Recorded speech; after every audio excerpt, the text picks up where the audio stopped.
Right now, as we've mentioned, the Vatican says Pope Francis is resting comfortably, working from his hospital room where he's being treated for a pulmonary infection. Yeah, no word yet on whether the 86-year-old will help participate in Palm Sunday or Holy Week services leading up to Easter. Joining us now is Candida Moss. She is a professor of theology at the University of Birmingham in the United Kingdom. So it's good to have you with us. Tell us, because Pope Francis revealed last year he's already signed a resignation letter to be used if he suddenly is unable to perform his duties. If that becomes a case, what happens next? Right. As you said, Pope Francis has always said that he would retire if it came to that. And he first said that he would retire back in 2015. He said he thought that his papacy would only last 5 years. And here we are at a full decade. So if he does resign, and you can imagine as very pastoral Pope, it would be very hard for him to miss Easter services. What would happen next is that the College of Cardinals would meet, as they did when Benedict resigned, to elect a new Pope.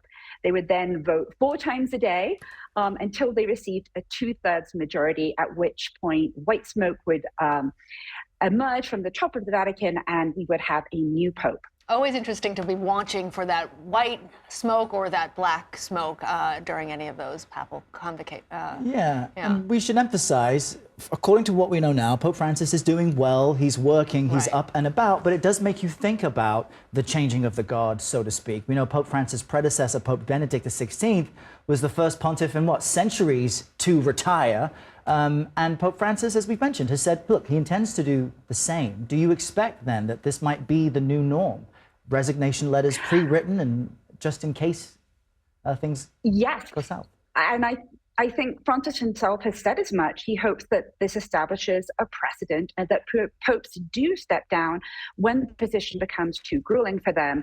I think that, like everyone, I hope Pope Francis recovers swiftly. But I think that this particular bout of illness really shines a spotlight on just how grueling the position is and the fact that during his tenure, his health has declined. And we've seen him in physical pain on many occasions. And I think that Francis is someone who has spoken about this, and that we may find this new system of popes routinely stepping down and new popes being elected. I think between his failing health and the fact that Pope Emeritus Benedict XVI died recently, that there is a sort of opening now for Francis to speak more openly about his desire to retire.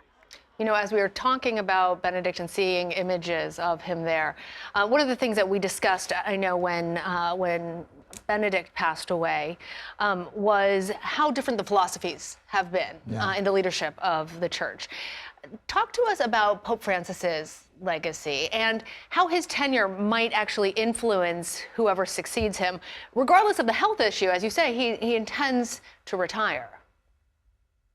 That's exactly right. So when we think about Pope Francis, we think of this man of the people who loves being out there. He's very humble. He was sort of taking the bus to conclave, things like that. And he's someone who has stressed walking the walk, and he has softened the church's language towards divorced Catholics, towards LGBT Catholics, and on many kind of social issues, even as he has sort of maintained an interest in sort of ministry to the poor and the vulnerable.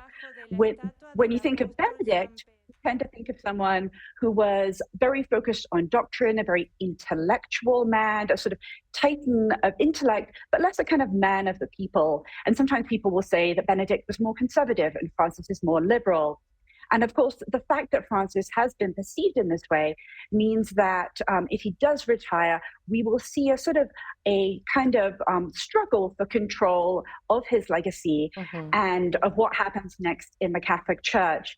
Francis might be said to have kind of stacked the decks. So of the 123 cardinals who can vote for the next pope, he actually appointed 83 of them. So that's more than both of his two predecessors combined.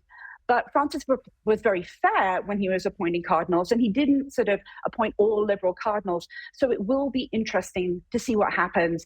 And we should know that probably cardinals are already having conversations behind the scenes and sort of strategizing about how to get their candidates elected. Look, Pope Francis is doing relatively well. Hopefully he'll get back to driving that car he used to drive before he was Pope. We know he's always been kind of, as you say, a humble man who wants to stick to his lifestyle. So we'll certainly watch closely. Candida Moss, thanks for chatting with us today. Thanks for having me.